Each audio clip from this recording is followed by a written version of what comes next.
And if I can remember where we were at, right there, desktop, and you know what, the easiest thing to do is just bring up PowerPoint. And it's the same set of slides that I've been using for the last 3 or 4 days, right there. Recent. You know, tutorial wage inventory. Oh, here it is. This is the one. Okay. All right. I'm just going to get there. And where we're at right now is we're going to start this discussion on decoding the memory. And this is going to be, I would say, at least out of, there's going to be 5 questions on the final exam, and probably at least one of the 5 questions, probably at least 50% of it will be a decoding problem.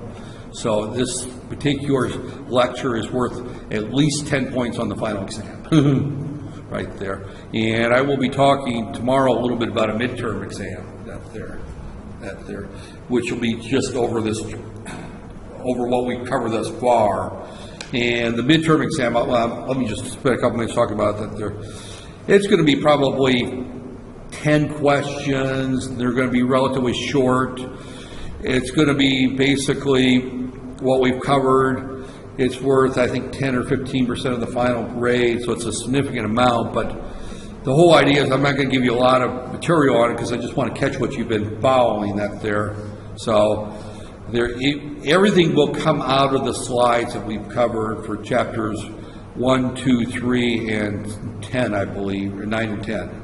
You know, the chapters that we covered, whatever chapters they were, that there. So it's going to come strictly out of those slides. Is where that was that there. So, okay. Let me just jump in here. Slides from the beginning, and we'll just have to find where we're at here. Right there, and I should have just gone the other way around, but it doesn't hurt to just kind of skip through these slides and make sure that I haven't skipped anything. We spent a lot of time on this chapter, so that should be a big hint that there's a number of questions that are going to come out of this chapter. I mean, I would say this chapter is going to cover at least one full 20-point question on the final exam. So there's going to be some questions on the memory and memory chips, the different types of memory. There's going to be questions on reading memory devices and looking at, what type of memory it is, the size, the configuration, and then there'll be a question on the encoding, memory decoding circuit right there. So this particular chapter is actually 20% of the final exam. So it's a big chapter right there. Okay. And we talked about all the various DIMMs and the RAM bus and okay, this is where we're at right here. The idea of a memory decoder, and that there, without address decoder, only one memory device could be connected, which would make it virtually useless. That's a pretty nasty way of saying that without being able to add additional memory devices, microprocessors would not be used at all. Now, you'll find after next week when we get into the 8051, which we don't have a lot of time to get into the 8051, that there, I thought we had more time, we did, but we don't. We're running out of time quickly at there, which means that one good reason why the final exam is going to change, because I have to put more emphasis on the hardware side and less on the software side that there, because we don't have much time to talk about that there. But when we look at that chip, that's a microcontroller, and a microcontroller has all the memory built into the single chip. That there. However, there are different types. We have to have more than one memory device for no other reason is that we have to have both RAM and ROM in our system. I mean, we've already mentioned the fact that our system's going to have ROM and it's going to have RAM. ROM is our program memory and it's our firmware that's there. Depending on what type of computer system it is, If it's an embedded system, it's going to have a relatively large ROM. If it's a general purpose computer system, it's going to have relatively small ROM. You know, that's one of the differences between the two that's there. But both also need RAM. You also need scratch pad memory, you know, that there. You know, you need memory in order to store intermediate data, so you need registers. So you need RAM and ROM in all systems. And they don't make memory devices other than the ones that are built into microcontrollers that are a combination of both. So if you buy a memory chip, it's either going to be a RAM chip, it's either going to be a static RAM, a dynamic RAM, that there, or it's going to be a PROM, an EEPROM, or a ROM, or a flash memory. But these memory devices are only one type, right there. So you have to have more than one memory device in a microprocessor-based system, right there. Which means that we have to be able to decode and tell the memory when it's being talked to, right there. And, you know, the other way of looking at this here is that everyone here has a hand phone or two, right? I don't know. You know, at one time I knew people carried multiple hand phones. I don't know if that's still a common thing or not. That there. I never understood why that there, but I do know that there are some hand phones with multiple SIM sockets that there. So that there. But each, you know, if I want to call you or send you a WhatsApp message right there, you know, I'd use WhatsApp, and I think, does Telegram work on cell phone number, phone number too? Okay, because you know, Yahoo Messenger and those out there. But if I want to send you a text message of some type or call you, I have to know your phone number, right? So when I call your phone number, and I don't know what your number is, but I'm just going to make up a number, and your number is 012, that tells the phone switch at Telecom or whatever phone company I'm using that it's going to go to hotlink, you know, that there, to a series hotlink number. And then your individual number is going to tell it what phone it should ring right there. And memory works the same way. We've got the first 3 digits of a phone number, which indicates either an area code, so it tells it whether you're calling Johor, Kuala Lumpur, Penang, you know, Kota Baru or Kelantan. That there, you know, the first 2 digits is going to be your local phone number, or I mean your area code. That narrows it down to a particular, you know, city or state. Or a hand phone company right there. Now, depending on where, you know, in the U.S., we would also narrow down the first 3 digits of the 7-digit number would also give you a particular part of the city or state right there. But the first part of your phone number, if we look at a common phone number, and this is supposed to bring up OneNote here. Okay, I guess OneNote's down here. Oh. Right there. But if you look at a phone number, I'm just going to make up a number. Right there. Right there. This is, and of course we've got the 6th here that's not shown. And actually 60 is for what? That's Malaysia, right? That's there. So if you have a phone number like this,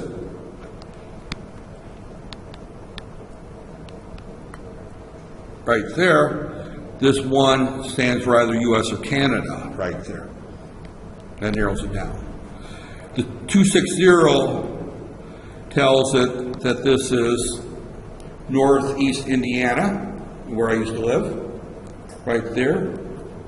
The 422 is telling it that it's somewhere in the downtown area. And the 1233 is telling it the particular phone number in that particular part of downtown, right there. So when we look at phone numbers, we can tell a lot of where we're calling that there. Now, 017 is narrowing it down to a hotlink that there. The 622.1123, I think, is relatively random. I don't think that those narrow down anything. That's why I went to the U.S. number right there. So, but regardless, when we look at this right here, well, the same thing when we look at memory right there. We've got on the 8086, and I'm going to just say 8086, it's 8086 or 8088, we've got A19 through A0 right there. Right there. Now, we've got multiple memory chips right there, and if we look at something like a 2716, which is a 2K by 8, which means it has 11 address lines, right? We've already talked about that chip yesterday, right there. It's got 11 address lines. So A11 through A0 is used to tell what address we're talking about inside that chip. That's very similar to this 1233, because all the rest of this phone number here is getting me to that particular phone switch, that particular, they used to call it a switchboard back in the old days, where they would actually take wires and move them back and forth right there. Now it's a computer, it's a big computer that Bell Labs has developed that does the switching automatically at the phone switch right there, or the phone interchange right there. So those numbers go that there. So A19 through A12 are used to select our particular chip right there. So we have to look at those numbers up there. And normally we would look at A19 through A17, for example. Those three, 19, 18, 17, would go through a chip called A3 to 8 decoder. And now there's many ways of doing decoding. I'm only going to teach one in this class, just simply because we don't have a lot of time. And two is the whole idea is here is try to get the concept across, not the actual design technique that there. There's multiple ways to doing that there. But this particular chip, the way this chip works is it's got 8 outputs, 8.0 through 8.7. Now, only one output can be active at a time, right there, and none of the outputs have to be active, right there.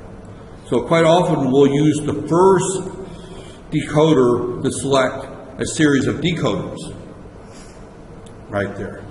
So we may have 2 levels of decoders. The first one is going to select which decoder, and then the second one is going to select which particular memory chip that's attached to that particular one that there. And we're going to look at a couple of examples that there. But the whole idea is that if I get S0, S1, S2, and they make me number 1, 2, and 3, and if it's 0, 1, 0, that means that 0, 2 is going to be low, and 0,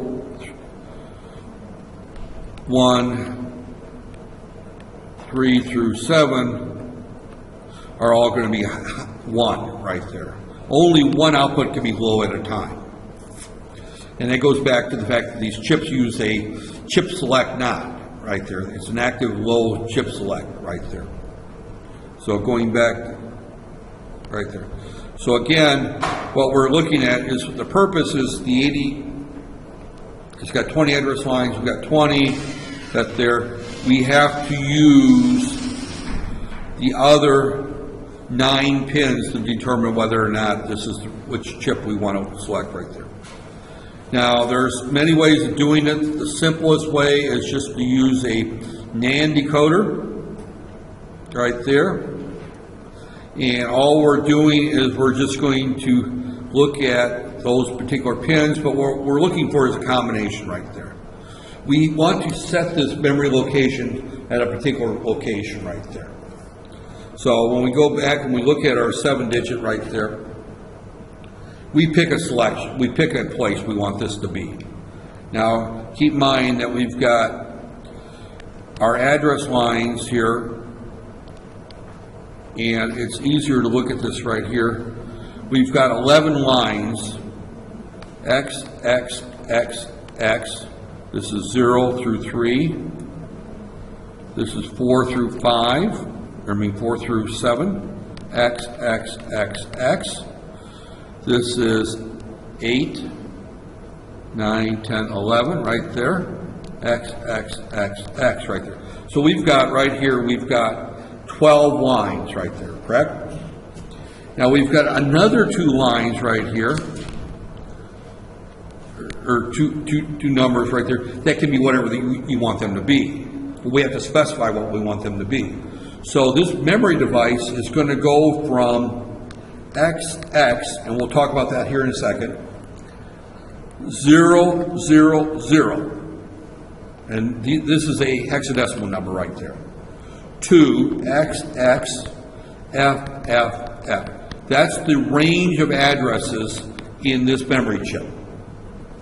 The XX is dependent on where we put this memory chip in the memory map, right there. We can put it anywhere we want. We've got 8 addresses, which means we can put it in 256 different locations. We just have to select where it is.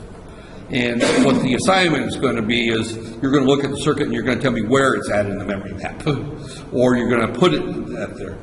So let's say, for example, I put a 8-input NAND decoder right there, and this is when I say this is a NAND decoder, it looks like this. This is a big NAND gate right there, and that's a NOR gate. I just flunked basic digital. There's my NAND gate right there. And I put on it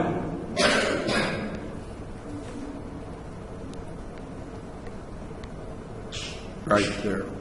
And I'm going to call this A19, A18, A17, A16, A15, A13, or 14, A13, and then we need one more line. We'll put a bubble there, A12 right there. Now notice I put some bubbles there, right there. And what those bubbles are telling me is that those locations have to be a 0. The ones without the bubble have to be a 1 for this output to go low.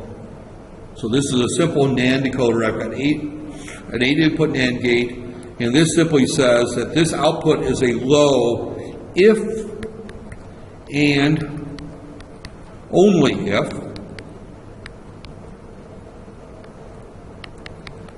the math people write that as IFF, if and only if, right there. If you take a math course from a theorem-proof math professor, I don't know if Dr. Setswana uses if and only if or not, but not there, but I remember seeing that there.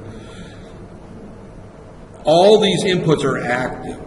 In this particular case, A19 through A12 is equal to, and I'm just going to write it 0, 1, 0, 1, 1, 1, 1, 0, right? So if that's the case, this memory device is only active, its range is 5 right there, and that is E 0, 0, 0 to 5E F, F, F right there. That's the answer to the question right there. Right there. All we have to do is look at this NAND decoder and see when it's going to be low. And that fills in these missing 2 digits right there. That there.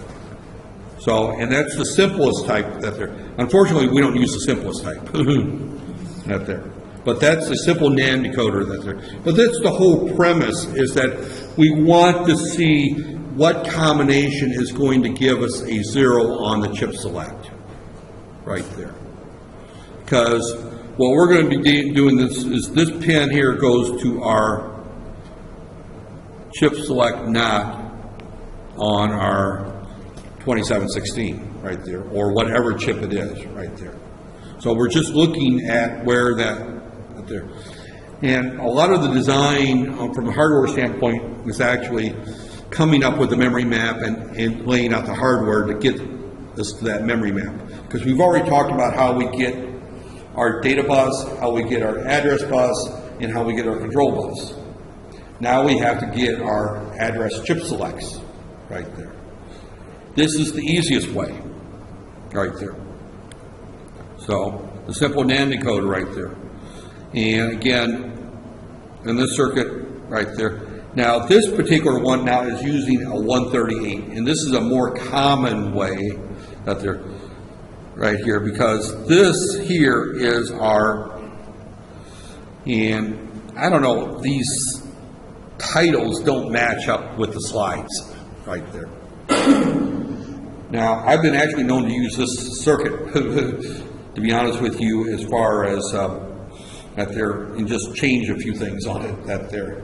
So it's a fairly easy question. So I would put a big hint, know this circuit right there. You know, that's a big hint, because I've used this exact drawing in the past, and then I've used it where I've changed things over here, right there. And I'll talk about how that would be done there.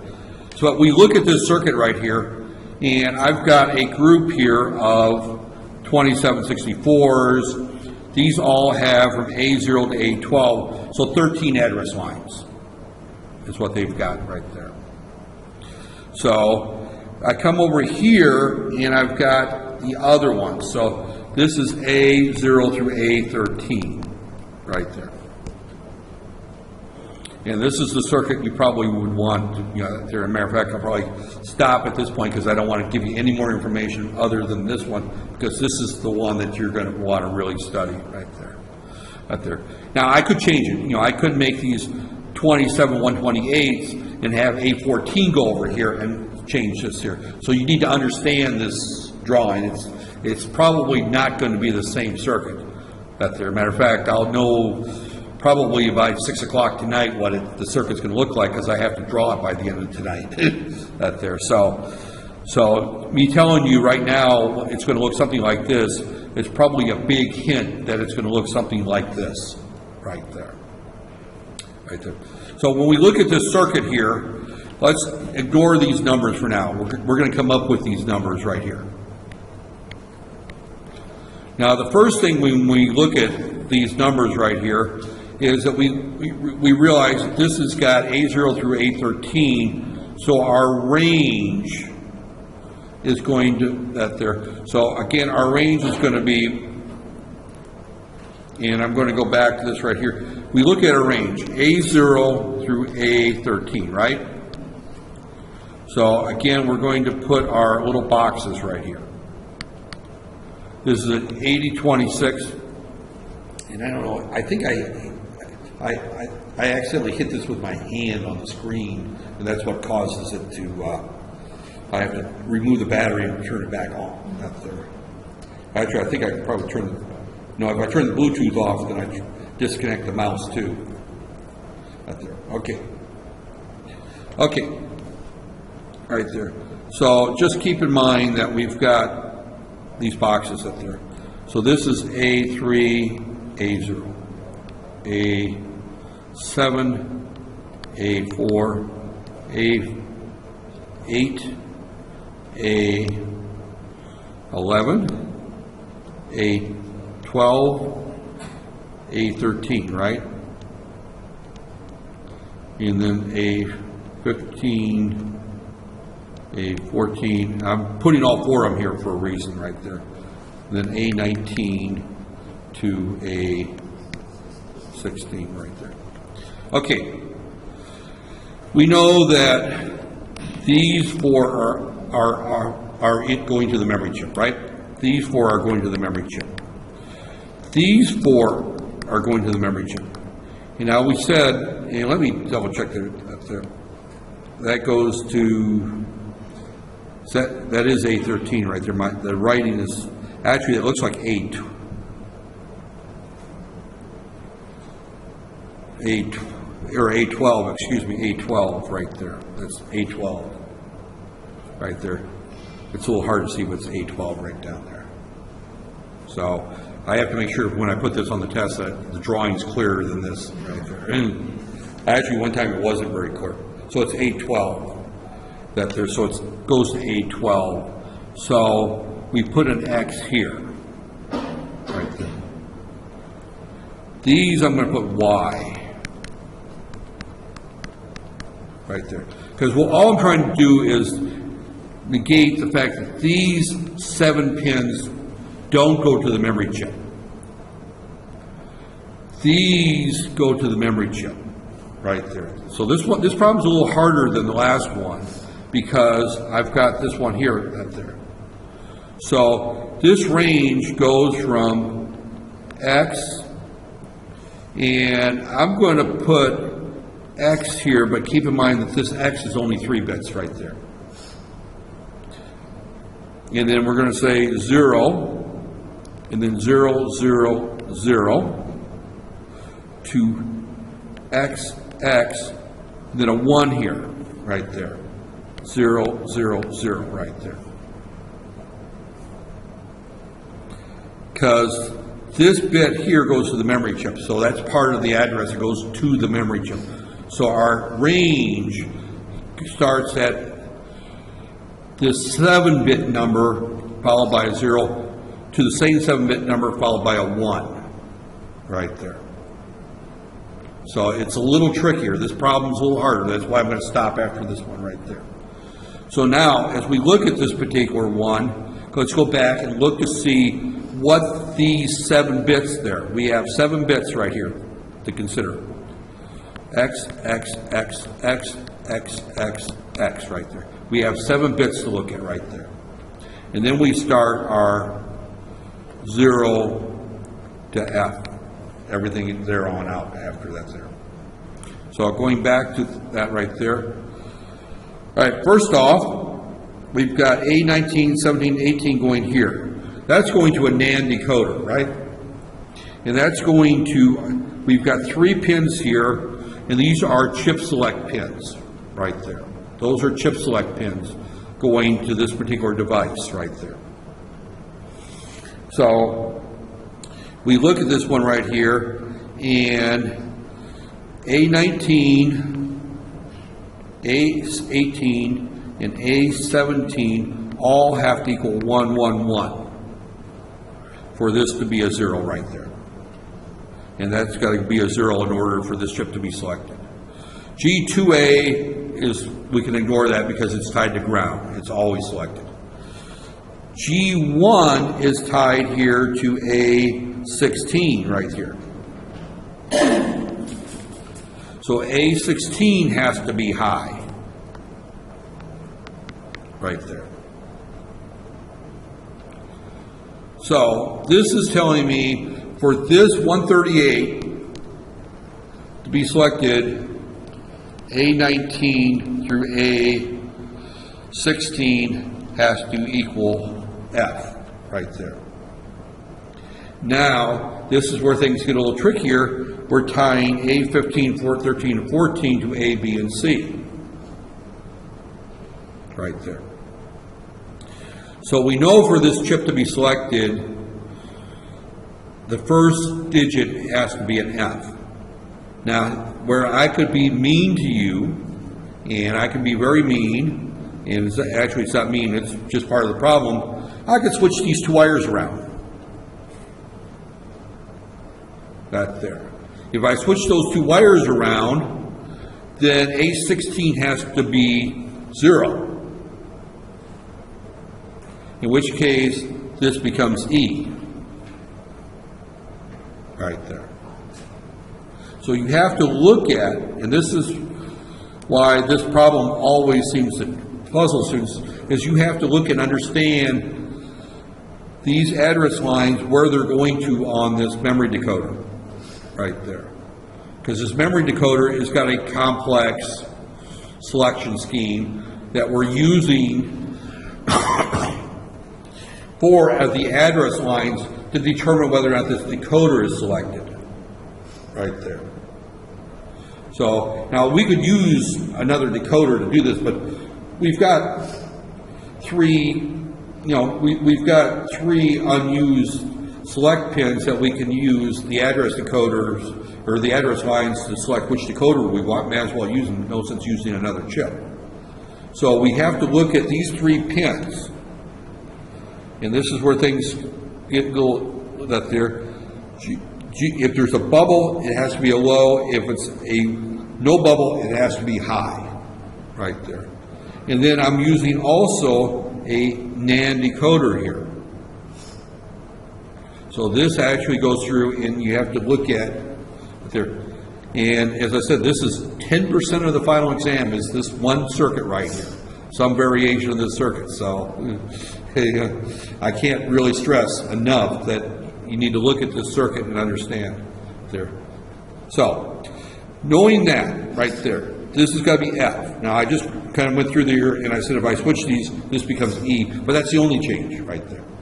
Because as it turns out, we're only tying 4 of the address lines to these right there.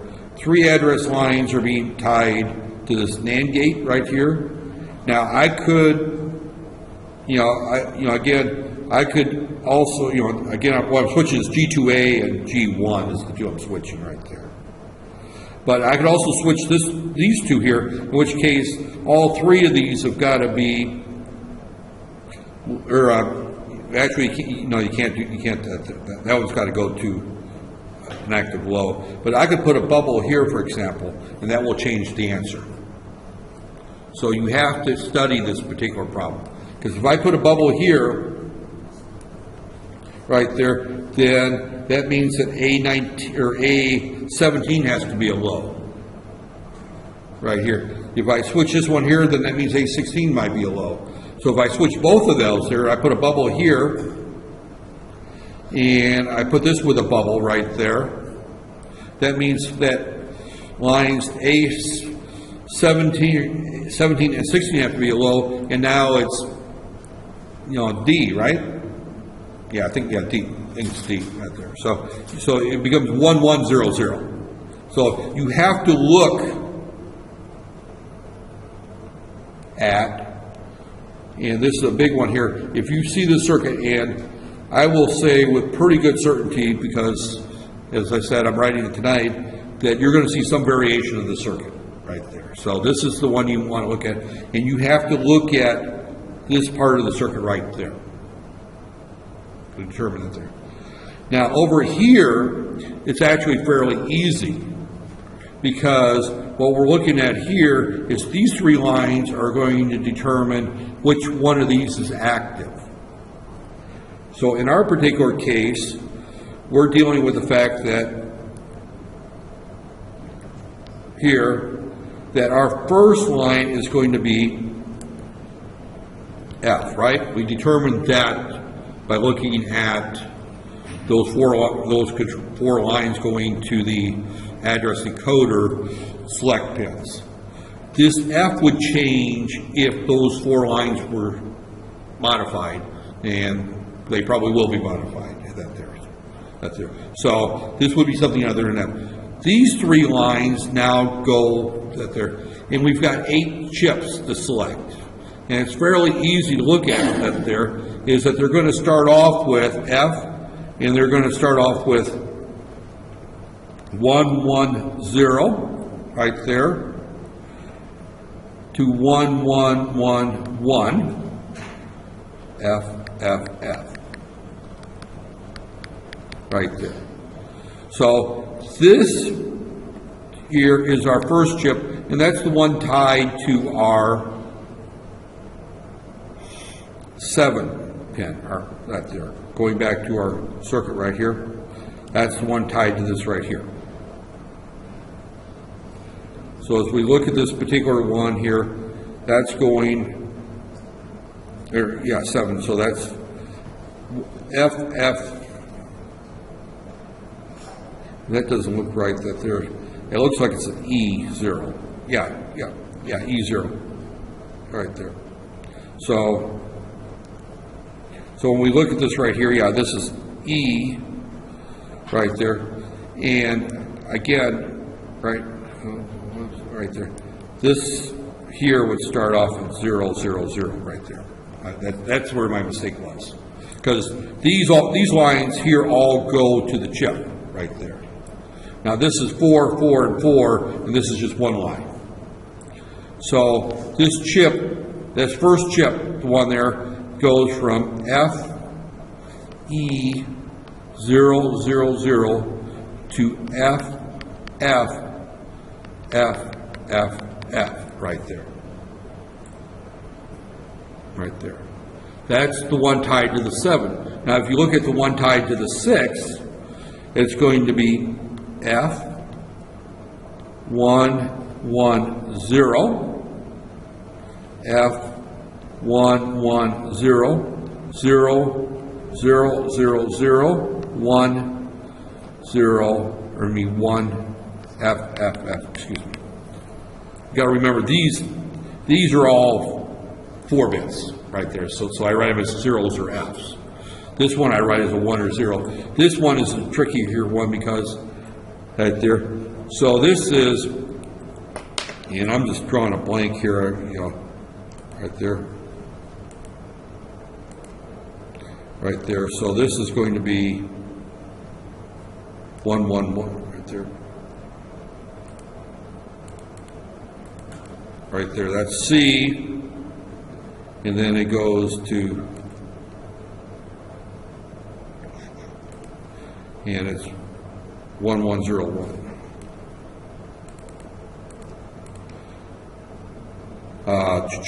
D. So this is going to be F, C, 0, 0, 0 to F, D, F, F, F, right there. Right there. That's that one there. And that's this chip right here. So you go back and you do that for all the chips right there. And that will give you this map right there. What you should expect to see, and this is a gift right now, I'm telling you the gift there, and it'll probably be on the midterm actually, that there, just to make sure you got some practice on it right there. It might even be like half the midterm, or a third of the midterm, or a fourth of the, probably about a fourth of the midterm. But there'll be some questions from the first couple chapters right there. But this will probably be the last question on the midterm right there. It'll probably be worth, you know, at least a fifth, if not a little bit more. But what you're going to expect to see is you're going to expect to see this here. Now, keep in mind that this is not the whole circuit, but it's the only thing you're going to see on this problem.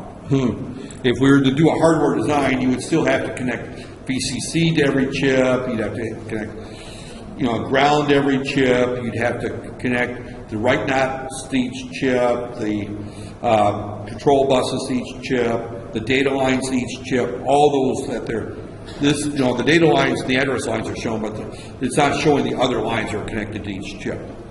But those are easy. Just took those out of the data book. That there, you don't worry so much about that. But what you're going to see on the final exam, and I'll say probably on the midterm, is that you're going to see a circuit that looks like this.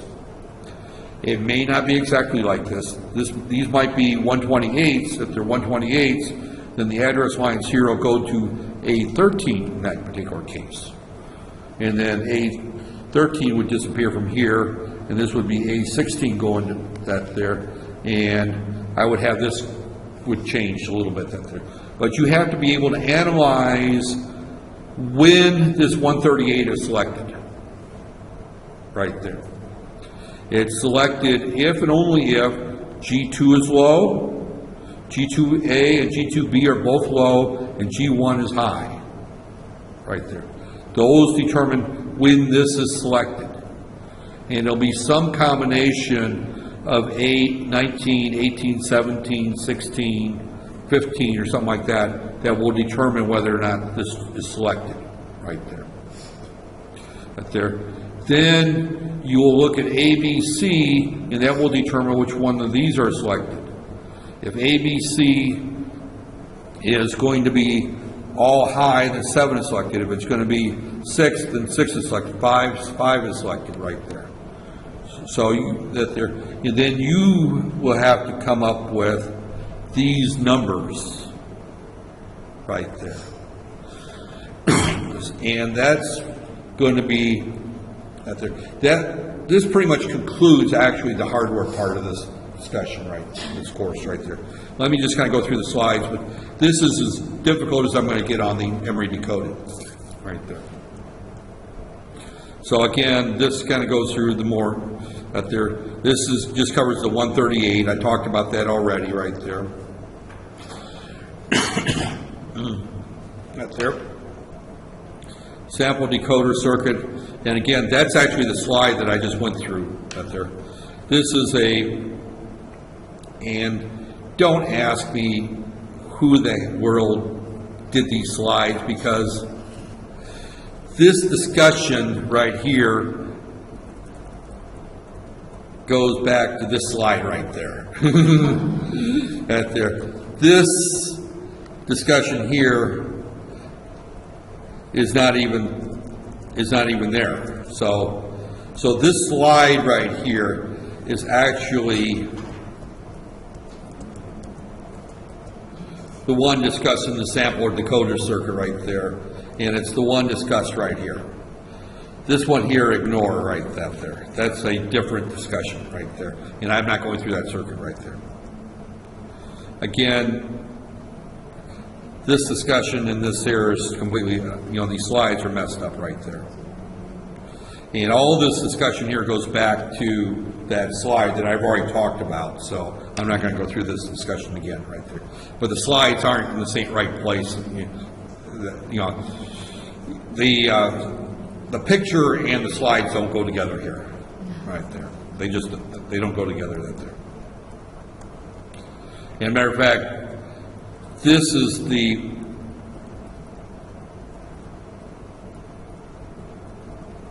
This is the 139, not the 138. So our slides are completely botched right there. So right there. So this discussion actually goes back to that drawing that you said was the 138, and there's no picture of the 138. There is in the textbook. Don't even look at this circuit right there. Don't even worry about PLDs. So as I said, I think I'm pretty much done with the hardware portion of the course right there.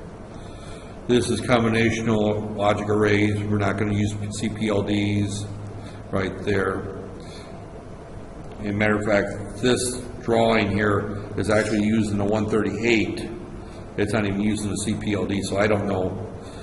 It says it's a GAL, but we're not going to get into that there. And we're definitely not going to get into the VHDL discussion right there. This is RAM-ROM using a PLD. Now this does look like it's using a PLD right there, and you can see how complex the circuits are going to look. I'm not going to go that complex right there. So, and we're not going to get into the 120. I think this is a good place to stop this discussion. What I'm going to talk about tomorrow is RAM is easier to interface than EEPROM, does require the wait states. We're not talking about the wait states, that they're flash memory. What I'm going to talk about tomorrow is just basically what's going to be on this midterm next week, right there. And I probably will have it on Tuesday of next week. And I'll probably start the software discussion on Monday, and then that gives you some chance to ask any questions about the midterm right there. And then everything else and everything that's on the midterm is actually just kind of 75% of what's going to be on the final. It's going to be, it's also open game for the midterm, but it's going to be much shorter. Well, the final exam you get 2 hours and out there. So, all right, where am I at time? Time-wise, it's a short lecture. I'm sorry. No, yeah, there. Can you want to just chit-chat about something, or do you want to go home? Out there. Okay. I will see everyone tomorrow. We're going to go over what's going to be on the midterm tomorrow, and probably start a little bit of kind of an overview of what's going to happen with the software part of it. We're not going to have a lot of time to get into software because we're running close to the end of the semester. It looks like we got about 2 weeks left is all we got left up there. So I'm just going to kind of fly through it. I was going to try to get out there. I will probably do some demonstration labs as far as showing you how the labs work. And then when we get into the microcontroller course, the next course, you'll spend a lot more time on the software that there is.